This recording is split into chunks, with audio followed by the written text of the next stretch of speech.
Bitta bolangiz nechaga kirdi? 19 ga kirdi o'g'lim. Qachon o'ylantirasiz? Kollejini tamomlayapti, yana o'qiydi bolam. Qaysi kollej? Toshkent yuridik kollejida. Institutga kiradi endi. Institutga kiradi. Xo'p, o'ylanishi qanday? 24-25 yoshda hayotga tayyor bo'ladi bola. Tayyor bo'ladi. Endi unda fikringiz bo'yicha. Endi hali bolada yosh. Uzoqroq joylarda yashayapti. Kimdir boshini aylantirishi nima? Endi bizni oilamizda unaqa bosh aylanish yo'q. Xudo xolisa onasiga o'xshaydi, otasiga o'xshaydi. Xudo xolisa mana shu qishlog'i bir chiroyli qizidan olib kelin qilish niyatim bor. Albatta shu qishloqdanmi? Mana shu Jidakapadan kelin qilish niyatim. Menga mos, menga xos.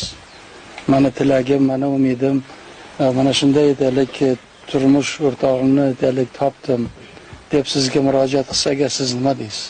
Men bolamni ko'yniga ham quloq solaman. Ana.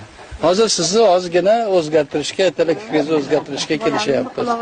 Havas qiladigan bir hayot kechiryapsiz, sizga buyursin.